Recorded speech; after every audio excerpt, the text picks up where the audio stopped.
All right, welcome back, everyone. We are at episode 16 of the Unlocked Podcast. I made that number up, but it's got to be pretty close.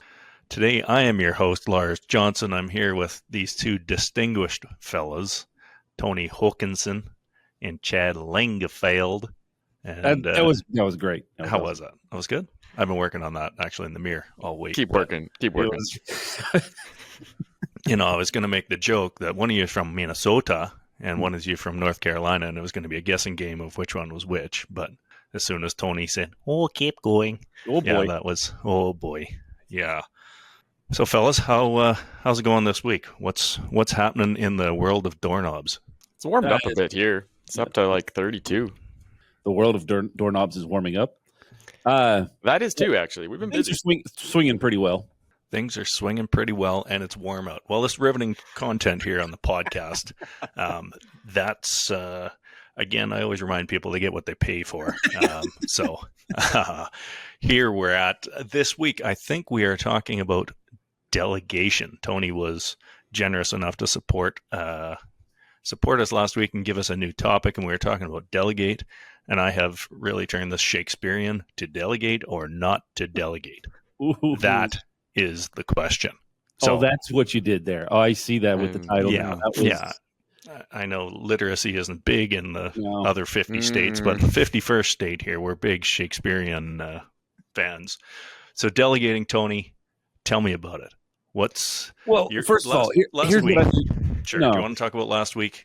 Our segue? Well, we were talking about being a CEO. Yeah. And one of the roles of the CEO is decision-making. And decision-making is exhausting, and it leads to delegation to be an effective leader. We talk about delegating, which I think is where Tony's brain came into this topic. Yeah, so I guess give us, maybe that's what you were asking. Tony, can you tell us a little bit of how you arrived at this topic? So last week we were talking about the role of a CEO, right? And we were talking about how to structure for growth, the role of a CEO, what you should be doing. And we talked about one of the big roles of a CEO is decision-making. But when you are decision making, you also need to minimize your amount of decisions, and you need to delegate a lot of those decisions because you cannot make them all. If you try to make every decision, you will get burnt out, and that will not go well for you. Right, and you'll plateau. You'll hit that spot where you can't grow and you just can't scale because there's just so much energy you can spend on a given day making decisions. And I think for business owners in general, delegation is a thing that doesn't come very natural, especially technically inclined business owners, which the locksmith industry is full of. And in general, it's when it's something that's yours or something that you own, it's hard to develop that trust towards somebody else to say they're going to do this the same way I can.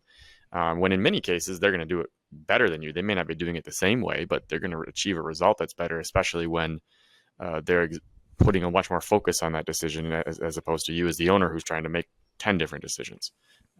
So how would you score yourself currently on a scale of 1 to 4, 1 being the worst, 4 being the best? That's a great scale. It's a wonderful scale. How would you scale yourself on your capability to delegate, your confidence in delegating, your competence in delegating? I would say that I am a 2. I started as a 1. I was horrible, absolutely horrible. Doubled that. That's awesome. Yep. So going in the right direction, but still have plenty to improve upon. For me, it is very, very hard to delegate, especially when there is an absence of trust. If I don't trust the person, I really struggle to relinquish control. And that's a big differentiator to me. And I think that's one thing I've observed from both of you two is that you do a good job of just giving the trust and seeing what happens with it and just saying, here, you're going to do this, and then we're going to see what happens. It's very nice to say wing it, Tone. Sure. Yeah. Winging it. But nice. I think some of that comes a little bit with, not to draw on past episodes, but we've talked about culture index and the differences in our culture indexes and me having a more methodical pace, a little bit higher attention to detail. And the two of you kind of, like you said, winging it and not paying attention to any details. Sorry, Chad, you get a couple of them. But anyways, as somebody who likes details and likes things to be done a certain way and at a certain pace, it is harder for me to say, here, you go ahead and do this without saying, okay, just but quickly, here's how I would do this. What pace are you referring to? What pace do you like things happening? I think you know the answer to that question. By this time, audience members do as well because controlled bring it pace. up. Yeah. Yeah. It's Yeah. It's a comfortable. controlled pace, just a little slower than anyone would ever want. Just enough to drive your golf mates insane. Some might say that I do it on purpose around you to be extra slow, just because I know No, it gets I under don't your think skin. that's the case. I think you are naturally hokey pokey, and I think that's wonderful. But I'm glad to hear that you are 100% increase in your delegation. Yes. You went from 1 So to you 2. score yourself a 2. Lars, what That's- about you? Well, the 1 to 4 scale's dumb, and so I'm refusing to. I even erased it. If you didn't notice, I erased it off our agenda because it's dumb. Your scale's dumb. So I would say at delegating, I'm like a 9 out of 10. An effective So a 3. delegating. I see where That's he's going. not a 3. That's a 4. That's a 4. It's almost perfect. But on your dumb scale, call it whatever you want. But effectively delegating, and I'm going to dive into this a little bit, what I suck at. So you're a 9 on delegating, but the effective delegation is like a 2. Probably a 3. Yeah. Occasionally I skip a detail or two, and there's a pretty clear picture in my mind. And I know we referenced from last week, we talked about the difference from being on paper and in your mind is a huge clarification point. So I have something in my mind that I want done. And I say, hey, just go make it happen, would you? I don't care what it looks like. And it comes back and say, well, I hate that. Because I do care what it looks like. Yeah. Chad, on a scale of 1 to 2.7, because we're making up dumb scales here today. That's the new podcast topic. What about you? Where are you at? I would give myself at the current state probably a 3 out of 4 on delegating, and probably a 2.5 on effective delegating. 4-point scale, 2.5. Perfect. That's good. And why is that? Where's the? I mean, there's still times disconnect. There's still times when something's delegated and it comes back, and I didn't get that complete effective request cycle in play, and it was just a bit off target. But it's very infrequent now. Like that has been, I think that was the biggest lesson that I've learned over the years. And I've picked this up, and I've got books here. I've got a couple of other reference points, because this is a challenge that I had early on in leadership development, was terrible about delegating, not wanting to let go of anything because I needed to have control of everything, and it becoming a limiting factor of what we could accomplish as an organization. And so it frustrated other people as well. So it was something that I became a big student of, because it was an area of my life that I was really, really bad at. Yeah. I mean, you and Ron Burgundy with your leather brown books there. But what books are you referencing, if anyone wants to pick one up and have a listen? Well, I think the very first one that I talk about a lot, if you've ever been around me talking about books, Turn the Ship Around, number 1 is kind of base level around it, but intention-based leadership. Yeah. One of the ones that really kind of gave things some practical application was Michael Hyatt, Free to Focus. That was massive for me a few years back when I was really trying to figure out, how do I become, I feel like I am overloaded from a time perspective. I don't feel like I can get anything accomplished because I feel like I'm overloaded. And so this was one that opened up my eyes to a lot of that. Mm-hmm. So you kind of hit on this a little bit, but why do you feel delegation is important? Why do you need to do it? Why do I feel like delegation is a necessity? The biggest thing that, I think two things. One, you're robbing your team of growth if you refuse to delegate. Right? You're robbing them of a knowledge base of learning, taking ownership over certain areas. Like you are literally becoming greedy, I guess is probably a stretch way to say that. An extreme way to say that is you're robbing your team of performing with excellence. And the second thing is, it is limiting your ability to be in your strength zone, or in that zone where you're going to get the most. The desire zone is what Michael Hyatt refers to. Those areas that you are really, really good at and you perform with excellence, you're limiting your capability to get into that zone because you haven't released some of the areas that other people can do better than you. Right. Now, I'm not ever going to utter the phrase "the desire zone" on a podcast about business, but I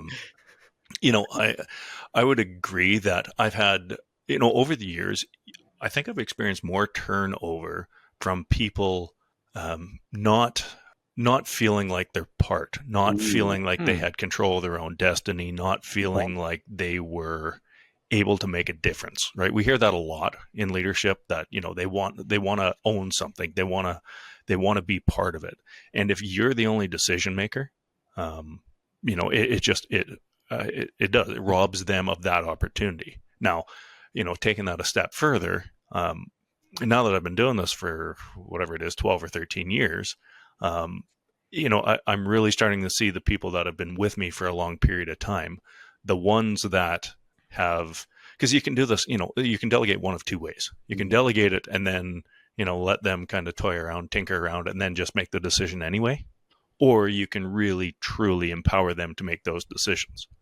And I've noticed that the ones that you kind of pretend delegate, I'm just going to call it, that further alienates them, because, they just come back and say, why even ask me? Because you're just going to make the decision yourself. And then the flip side are the ones that have been empowered, really have, really ingrained themselves in the culture, and they're drinking the Kool-Aid. Yeah. So why do you think this is a terrible topic, Lars? This is a massive unlock for mostly because Tony came up with it. Oh, okay. Yeah, that's the big thing. But it's hard to articulate, which I think is the biggest challenge for me here. Okay. The when I think of it, and I think about the successes we've had and the people that have really grown with the organization. I look back and reflect on myself, like, I have a bunch of what I'm just going to call now intrinsic knowledge about the industry and making these decisions. Well, how do I know this stuff? Because I've made bad decision after bad decision and wasted money and time on a whole bunch of crappy ideas. And I think, without giving your team the opportunity to screw up, right? How are they ever going to get to that spot where they can be a senior leader? You have to give them that opportunity to fail. And I wish there was a better way, aside from experience or failure, whatever word you want to call it. I wish there was a better and cheaper way to learn that. But, there's one thing about, you can let them try and then you correct them, versus let them battle through it themselves. And I don't mean just standing off to the corner and, laughing, but, there is something about letting them make their mistakes and then fixing their own mistake. But can't there be some type of a format where you've set up in your organization for people to learn and experience? Because experience is one of the best factors in learning, right? Like you just said, the failures that we all have had, we own that and we learn from that and we apply it to our next part of decision making. But when we protect our team from that failure, because that's ultimately what you're trying to do, is you're trying to protect them from that failure or protect from a risk of, situational issues inside of your organization, you're also then robbing them of that experiential learning.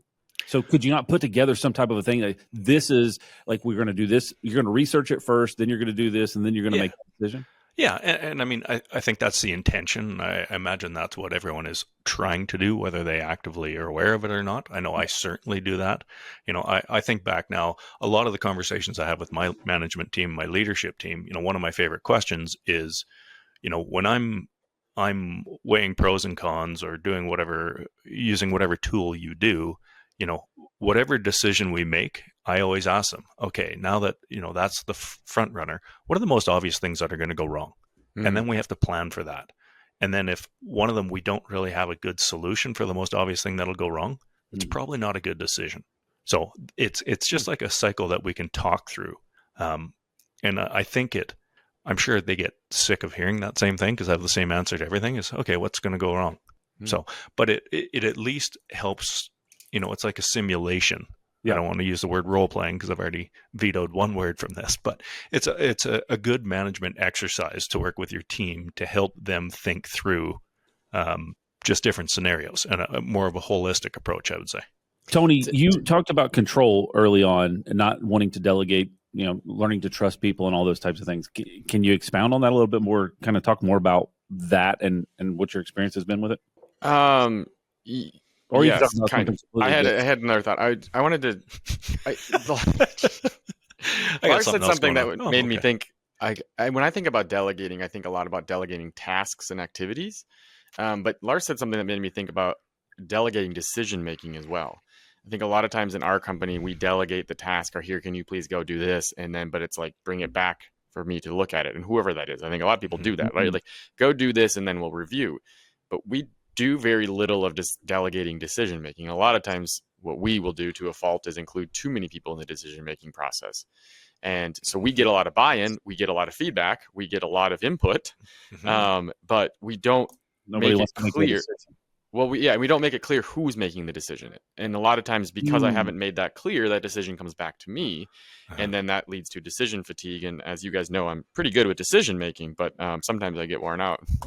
Yeah, and when we talk about your dawdling tendencies, I think that's going to be one of the biggest challenges. So go ahead. I was going to say, to me, it's a big takeaway from that is not just delegating the task, but making it clear who's ultimately making this decision. And then another thing that has been helpful for me with delegation is, because a lot of times I will delegate something and someone will come back and say, well, what should I do here? And a big question for me to ask people is, well, what do you think we should do? Or what do you plan to do? And like, not just solving that question for them right away, but spinning it back and saying, what do you think we should do on this? I like your question of what could go wrong here as well, but making sure that you're encouraging others to make that decision making and guiding them and coaching them to come to a similar decision that you might. But another thing with delegation to me that I think is not just to delegate the decision making, but also making sure a tip that I've learned actually from Chad here is making sure that to help with delegating, you're defining very clear expectations. Like, spell out what in your mind, if you want it done a certain way, spell out what that looks like, create a process. What? The disgusted look on Lars's face. It was great. Yeah. Well, I mean, for those not watching the podcast, I mean, this is, again, good podcast content here. Look at Lars's face. So, Chad, what Tony is referring to, and I'm just going to throw this back to you because that book on your desk I've read too, the intention-based leadership. Maybe I think we don't have to get into a whole bunch of the detail, but do you want to maybe just touch on that, explain what intention-based leadership is? Well, I'll give you a couple of, examples or processes to go through, because this is really what Tony was just talking about, the RACI matrix. If you guys have seen this, the RACI. So when you're going through a process for somebody handling, nope, you're not seeing it. Okay, cool. So we'll all learn this. RACI, we've got sensation. What is this podcast on tonight? RACI. Yeah. Responsible, accountable, consulted, informed. There you go. So when you're going through the process of delegating or putting a project together, you are identifying these types of people, and there may be multiple people responsible for handling the task associated with it. There's going to be one person accountable for making sure that it gets done, and that person is the one that's responsible for making the decisions. Well, what I was going to say, to Tony, is one of the things that I have felt in my organization, because I was really bad at it, was, here, go do this. And I then would get frustrated because they kept coming back and asking for additional clarification, or not clarification, but approval of the next steps. And I found myself asking, why is this the case? I feel like I've empowered you. I've released this. I said, let you go take care of this. And so I had to do a self-evaluation and discovered the reason that they were doing that on a regular basis was because at times I would allow them to go through a majority of it and then undo it and reverse course. Yeah. And so I had created the behavior that I was frustrated with because I was encouraging them to make a decision down a path and then course correct drastically whenever I didn't like where we were headed. So that's kind of how I handle our topics. Tony's in charge of them, and then I see them and don't like them, then just make a change. Yeah, and now I wonder why you ever want to pick them. You got one job, Tom. That's it. Do we need to have like a little session here? Maybe we can all go sit in Tony's sauna with him there. Yeah. Okay. Another reference to the video. Okay, so going back to what you're saying this here, you need to provide a clear picture of the outcome you're hoping to achieve. And if you have details you want to make sure are hit, you have to say them. And I believe that is probably why, Lars, you were touching on this earlier, you struggle with that, is because you delegate the decision and then you don't give them any details, and then they come back and they don't do it how you wanted it, and then you have to redo it. And then I'm annoyed. So you're really good at asking somebody to do something, but you're probably really poor at giving them very clear expectations of a desired outcome you're looking for. Lars, Tony sent me a picture a couple of weeks ago of he sent me a picture of snow in Minnesota, because that's a shocker. But the photograph also included his driveway, and he had shoveled the snow off of his driveway, I guess. Is that what you did? Yeah. Okay. The lines in this thing were meticulous, right? Mm-hmm. And then I could also see his neighbor's driveway, which looked like a disaster zone. It looked like something like mine. I would have done, right? Yeah. And his was just all exactly straight in these coordinates. Now, here's the reason that I bring that up. One, to make fun of Tony. Secondly, is there was this example that I heard a couple of years ago from a guy talking around delegation. And he gave this example of an effective request cycle. And the big thing that he put down was cutting the grass. Mm-hmm. Okay. So translating that over to Tony's driveway, Tony could say to somebody, I'm busy. I've got all kinds of things going on. I need you to scrape my driveway. Mm-hmm. No one else would scrape the driveway the way that Tony did. But that is what his expectation is, because that's the way that you do things according to Tony's world. Mm-hmm. Mm-hmm. If he asked you to do that, can you drive on the driveway? Yes. Like we have tracks for this. Can you walk to the house? Correct. Yeah, we're good. That's the extent of it. Yeah. Correct. So when we come down to delegation and this frustration of course correcting and not doing things the way that I wanted to and all these other things, this effective request cycle thing keeps coming back to me, and we have tried to implement it in our organization several times because it does work. Mm-hmm. It solves this problem that some of us have where we want the grass cut or we want the driveway scraped. And we do also have a particular way in mind that we think that it should be done. And we also assume that it is obvious to everyone else that this is the only way it's done, right? Correct. It's common sense, right. And the statement that this guy made that has stuck with me and it punched me in the gut, and it has really transformed the way that I think about things when we go through these processes. He said this statement: what's obvious of you is not obvious of your listener. Mm-hmm. And as a leader in an organization, in any level, manager, CEO, whatever, what's obvious of you is not obvious of your listener. And when you say, go scrape the driveway or go cut the grass or go manage this project, there's an obvious thing that you're trying to get them to do that you have under-communicated to them. Mm-hmm.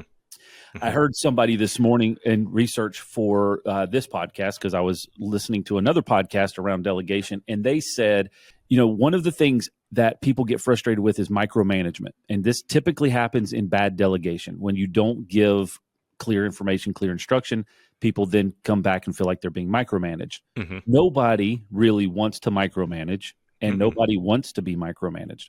Mm-hmm. But the reverse pendulum swing on that is under-leading. So you can underlead somebody, or you can micromanage them, or you can figure out a middle ground of how we get there. Mm-hmm. Yeah. So, I was going to jump in here because you guys are all, towing around the concept that we use. And I feel bad. I tried to figure out where I'd stolen this from. I think it was a speaker, and I don't remember who it was. So if you are listening and I'm stealing this from you, just add the comment. Because this is not the first time that I have done this, but I've said this so much, and I now think it was my idea. Sure. No, however, it's called the leadership success model. Okay. And it starts off with, I don't know what you keep saying, Chad, the successful request, something or other. An effective request cycle. Effective request cycle. Yeah. Which is a mouthful. Simply, it starts with 100% clarity of expectation. So when it says 100% clarity, it means 100%, not 97, not 70, not 94, 100%. Are you 100% clear of the expectation of what you are wanting? One of my favorite things to do is say, go paint the room.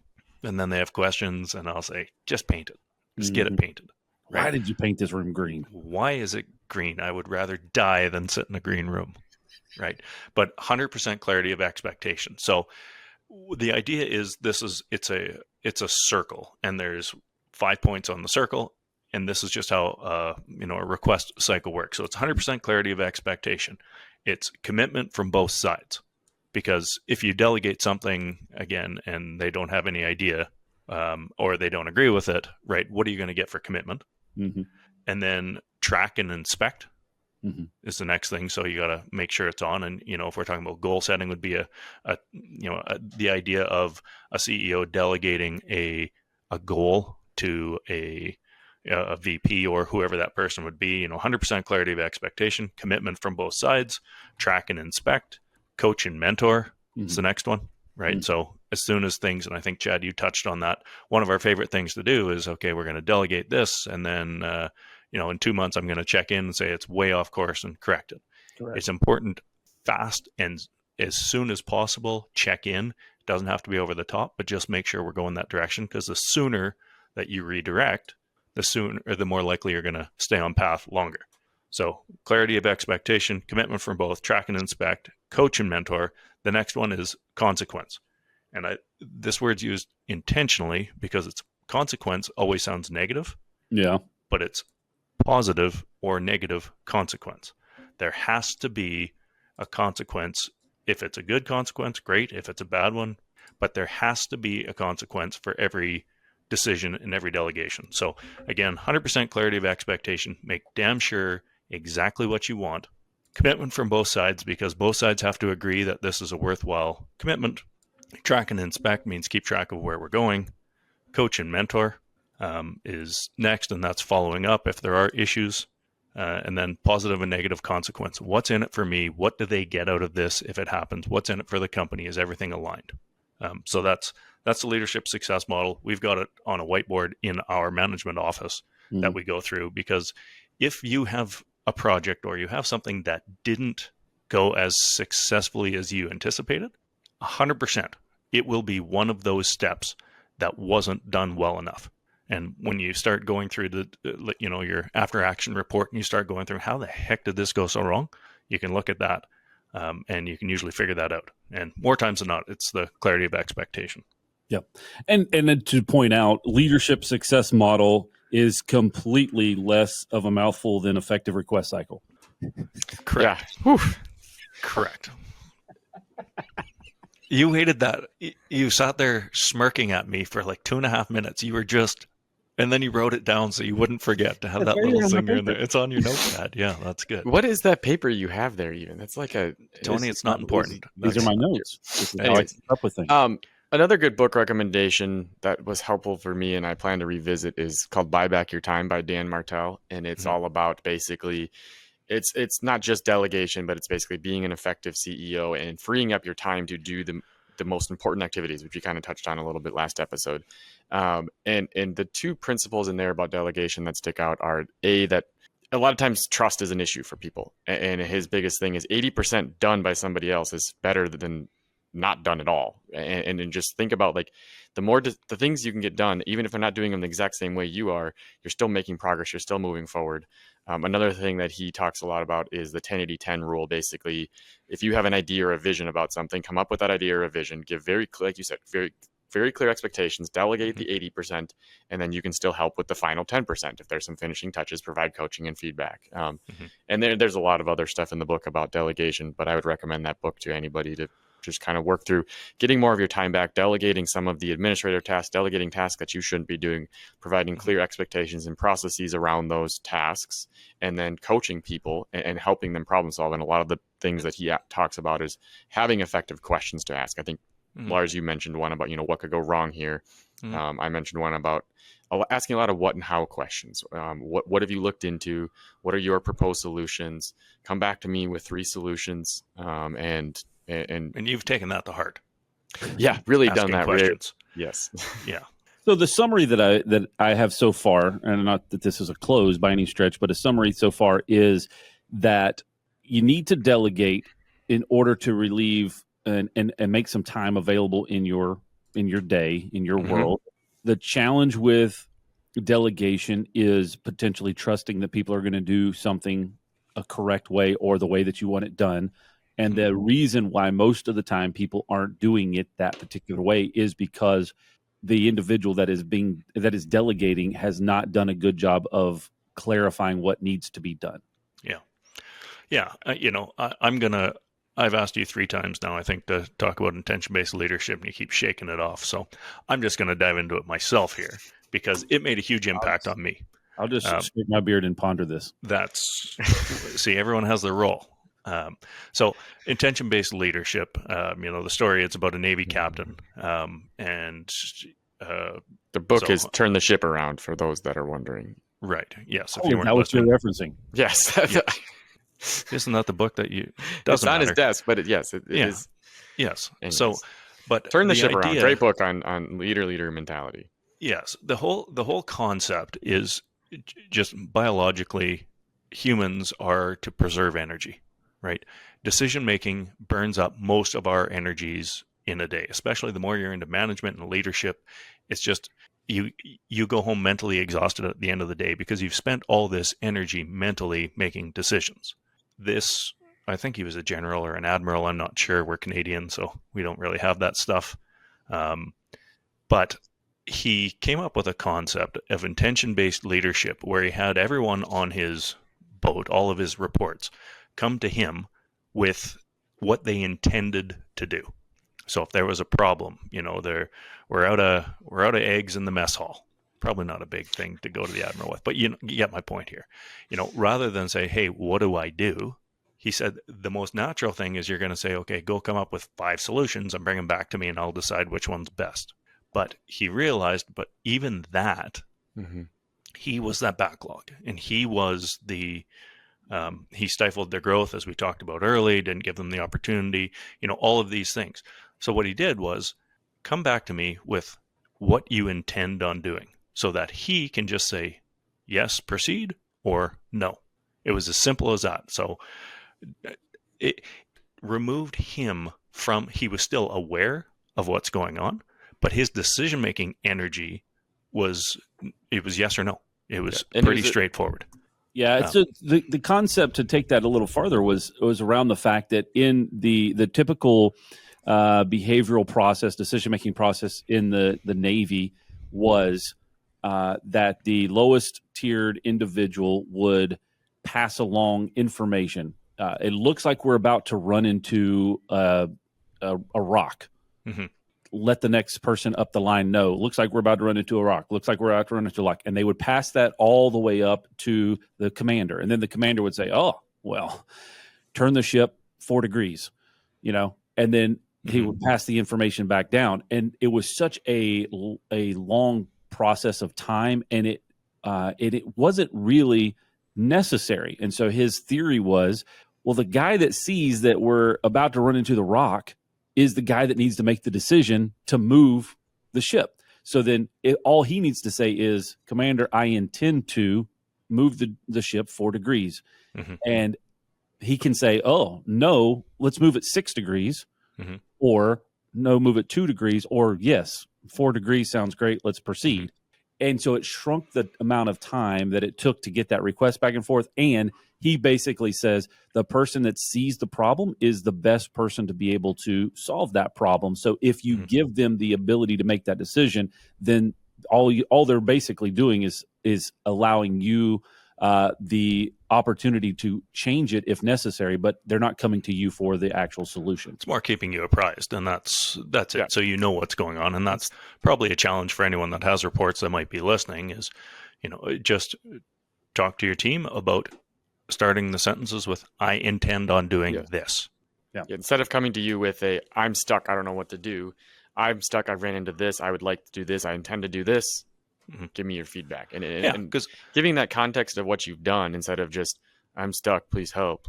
Like, show some intent as well to try to solve the problem. I intend to do this. My favorite, my conversations is, generally I don't care what the decision is. What I care about is that effort and thought have gone into this. Mhm. I'm going to paint the wall green. Okay. What other options did you consider? Right. Right. So, okay, Show me your let's logic. think about this a bit. There were no better options. Yeah. Green Yes. is the right color. And that's true. So anyway, that'd certainly be a book. It's an easy read, something It to is. listen to. There's lots of YouTube videos about that one as well. Yeah. Turn the Ship Around, because I know he has a few different books, but it's a change in mindset. Yes. And it's very effective because, again, what you're trying to do, or what I try and do, is preserve energy. And I'm trying to just limit the decision making that I have to do in a given day so that I can spend more time focused on the highest priorities that I have. Because if I'm not doing that, of course, no one is. Mm-hmm. Yeah, so there's one statement on here that just to summarize what you just said, I intend to was an incredibly powerful mechanism for control.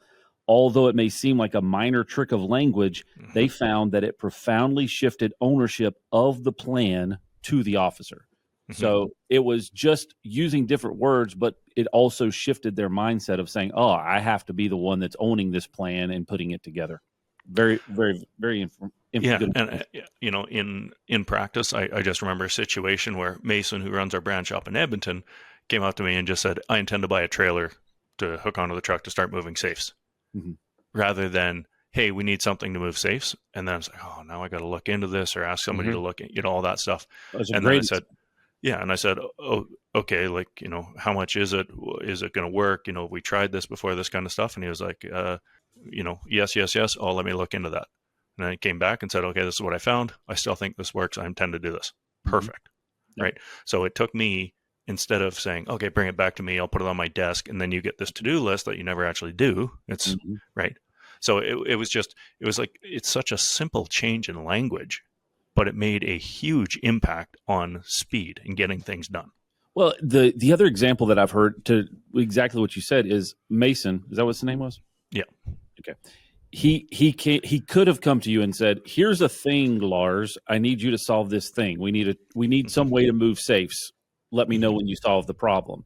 And now that's one additional thing that you have to put on your task list, because now I've got to do all the research, all that stuff. But the shift is, if he does that, the easiest way to delegate is he brings you that thing and says, we need a way to move safes. And before he leaves your office, you make sure that he takes that thing with him and says, so, okay, I agree. I need you to figure out what is the best way to move safes. I need a budget, a timeline, and your best recommendation. Well, that is the immediate way to delegate something, because you have now relieved that off of your schedule, and you're probably the worst person to make that decision. The only thing that you really need to know is what is the cost associated with it. Or you could easily make the decision and say, okay, you have up to $4,000 to make that decision. Go back and make the research, and then let me know what you discovered, because you've completely alleviated yourself out of the process. As long as he comes back in at or below that budget, everything's great. Yeah. And I think as your management team or whoever your reports are become more senior, they get used to this and they understand more. For a good portion of us, we're probably new to management or leadership. And that's a very simple way to start empowering people. It's what do you intend on doing? Yeah. Just ask that question. Have them start with, I intend on doing this. Because then you can follow up and make sure they've thought about this, run through some of the scenarios. You can use your experience to ask them questions and that kind of thing. But I want to reference, it's like leaving their monkey. There's some kind of, isn't that it? Yeah, they're bringing their monkey and leaving it on your desk. Yeah. Okay. So the monkey or whatever that is, but trying to get out of that is a huge lift. And that's as I get more experience in the industry, I'm getting better and better at doing that, because again, that just frees up my time to focus on what my role is, and that's larger picture items. So here's, again, I'm just going to take a pause and break in the summary. So we just talked a lot about how you start to transform and really stop people from bringing you, maybe we could classify it as unnecessary tasks that you probably shouldn't be solving, but they're bringing you things, bringing you monkeys that you've got to maintain. How do so you shift that? So that's one level of it. But outside of that, over the time of running a business, you will continue to pick up different tasks, different processes, different things that you're doing. How do you start to assess all of the things that you're currently doing and realize my schedule is too full, that I have now lost sight of vision casting, future planning, all of those types of things? So now what of the tasks that I've taken on that I need to delegate or release to other people, one, so they can do it better, but also to allow some space in my schedule? Well, I remember a couple of years ago, we talked about the to-don't list. That's immediately what you made me think of, right? Everyone has the to-do list of these 10,000 things you got to get done. A nice exercise to go through is start and make your to-don't list. These are things that you aren't going to do. And those are things you got to delegate, automate, or eliminate, right? That's another one of the management tools we use, DEA. Just go through all your to-do list. Either you delegate it, yes, you automate it, or you eliminate it. Those are the three things. So make a to-don't list or DEA it. Those are the two tools that I've used in the past that work pretty well. That's how our management team is run with it. Yeah, and I think we talked a little about this in the last podcast, but look at what you bring high value to. Look at the things that you, A, enjoy the most, B, bring the most value to, and then look at the things that you're not bringing value to that can be, A, should be delegated, but B, also are easy to delegate. Like you said, the to-do list. And a lot of times it's administrative tasks, but it may just be stuff that you're bad at or don't like doing. Yeah, like scheduling things and being on time tone. That'd be something on your to-don't list. Unless So- it's a golf trip, I'll give you that. Yeah. So in this book from Michael Hyatt, Free to Focus, he gives you kind of this criteria that what I think he calls it a compass or something like that. But priority one, the drudgery zone, task that you just absolutely hate doing. For me, that's doing spreadsheets. I just don't enjoy it. It's a waste of my time because I'm terrible at it. Second, the disinterested zone. Things that you don't really have any interest in doing or desire to be a part of, but there are things that have to get done. And so those are areas that you'd obviously want to either delegate, automate, or probably eliminate. And then the third is the distraction zone. These are areas, are obviously things that you do that cause you to be distracted from the main priority that you should be focused on, which is the priority 4, the desire zone, which are the things that you are best at and that you thrive in. So it's really just kind of that 4-step criteria that you can start to, if you were to, in a simple task or rather in a simple process, if you were to just list out all the things that you do in a given month, days, weeks, and months, and then start to define them. These are things that I hate doing. These are things that are completely disinterested to me. These are things that cause me to be distracted. And these are the things that I really thrive in. That will help you to create some of that framework of your delegate, automate, or eliminate. And a little secret, what you're creating right there is a job description. Yeah. For somebody else. Correct. Right. And that's literally how I have built the framework of our company, is gone through the things that, 1, I suck at, 2, I hate. And those are now major job descriptions and functions in the company. Yeah, So- and as a business owner, I think it's important that you're just thinking about I need to delegate something. So what is the easiest thing for me to delegate? For me, a lot of times, like I said, I have some trust issues. So for me, it's easy to delegate something that I have somebody that I trust highly. So an example of this, Chad, you mentioned spreadsheets. I like working on spreadsheets. It's one of my favorite things to do. Yep. I happen to have somebody in our organization that is also really good at spreadsheets. So even though I liked doing that, I was able to delegate that to her because I knew she would do a good job of it. So even if it's something you like doing, it's important to find something to delegate. And for some people, it may be beneficial to just get something off your plate that someone else you can trust them with. I in another potential example of that, I really enjoy data and looking at reports and going and finding patterns and trends. I also that can be a distraction zone for me. So if I get started down that path, 4 days later, I might come back out and man, look at this cool thing that I found. Provides zero value to the organization, but I found like we did this one particular thing this many times. Then you have 3D printers all over the place. Oh boy. But Andrew Ingram on our team, which is our controller now, is fantastic at finding trends and creating charts and reports that will get us to the information in probably a quarter of the time that it would take me to do it. So on a scale of like 1 to 4, how good is he on it?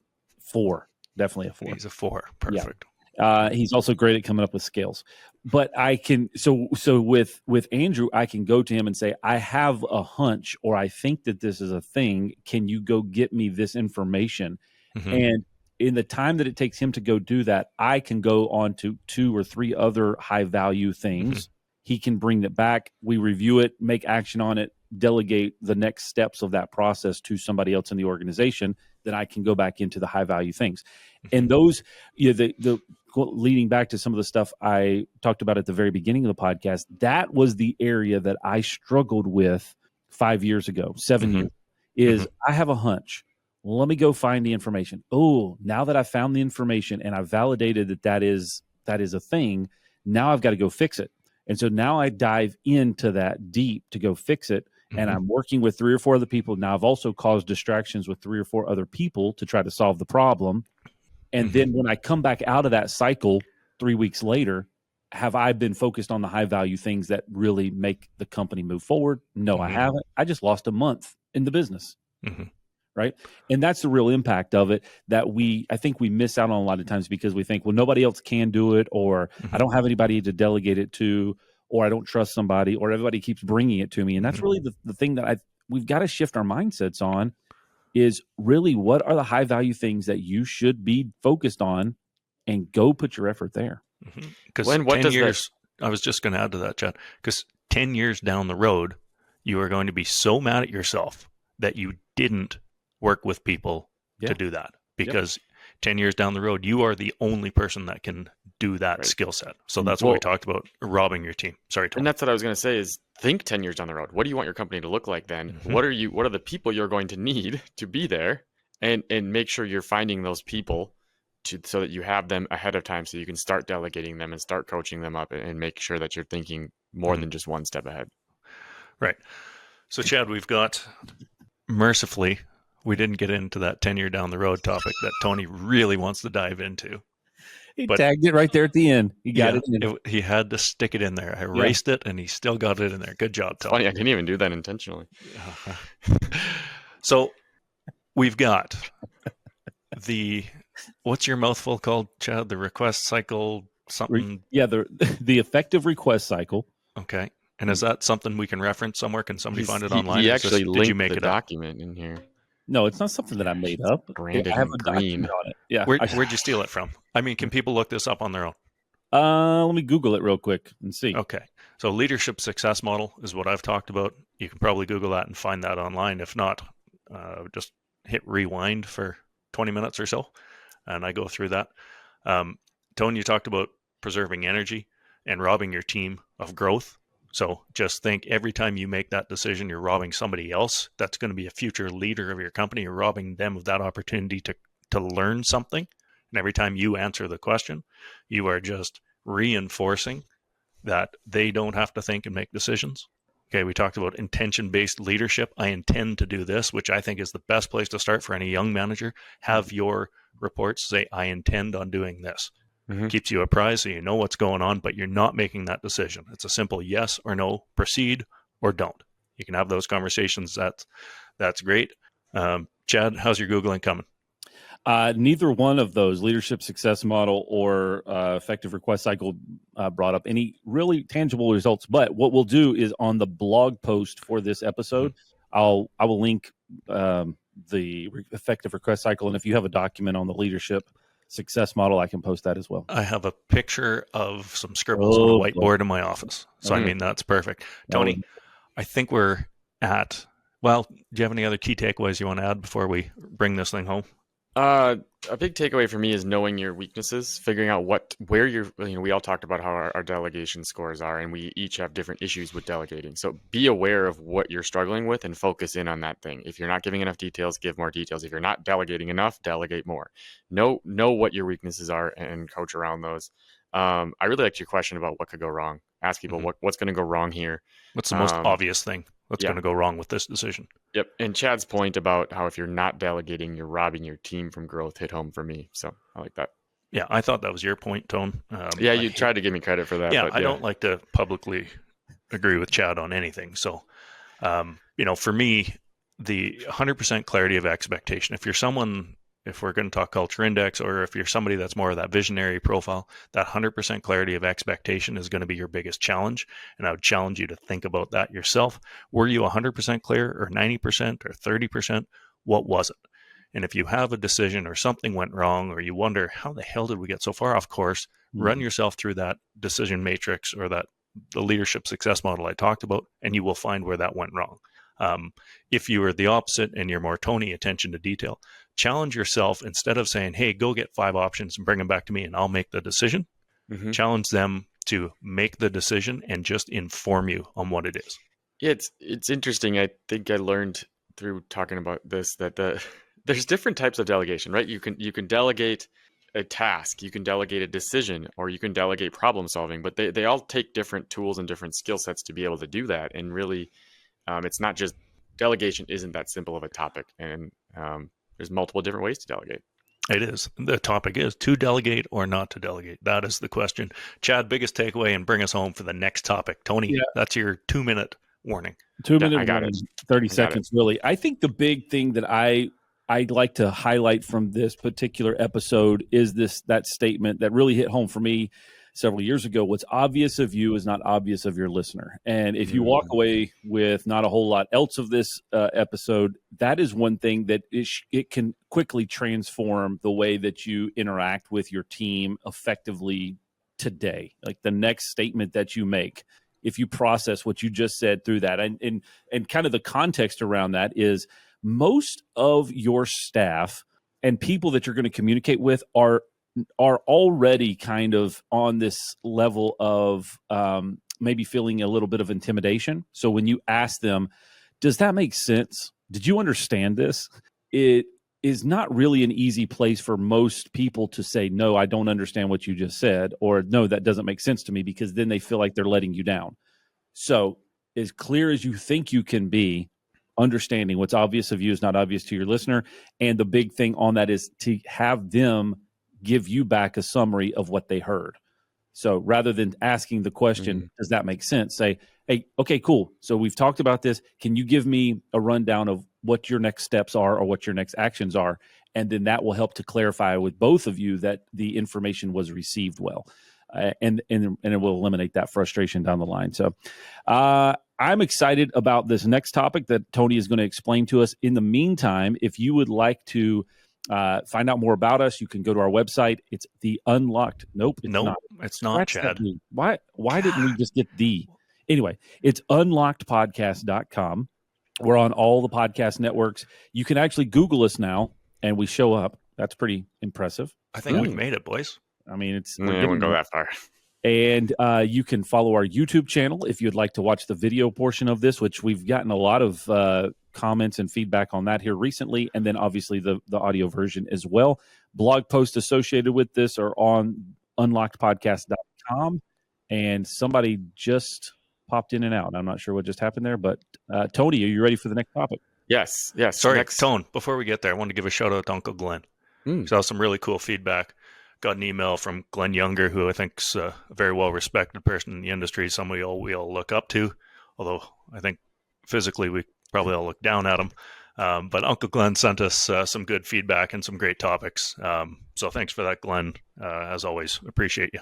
All right, Tone, tell us. Next episode, we are going to be talking about making money in the security industry. Tips and tricks to make more money. Where did that topic come from? Maybe you didn't notice the big capitalized bold letters that I put on there, so you didn't go rogue. I saw what you wanted to talk about. I didn't like what you wanted to talk about, so I changed it. That's great. That really closed this out strong. That is absolutely on brand. I wasn't 100% clear of expectation. So I should have said, Tony, read the words you should have on the sheet. Why you wanted that and why that was important to you. If you wanted to delegate the decision to me, you should have made it a little bit better.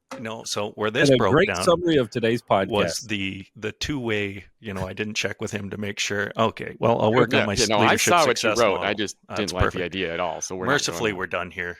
Yeah. Chad. We'll dissect this breakdown next time. Thank you for being here today, and we look forward to seeing you next time on the Unlocked podcast.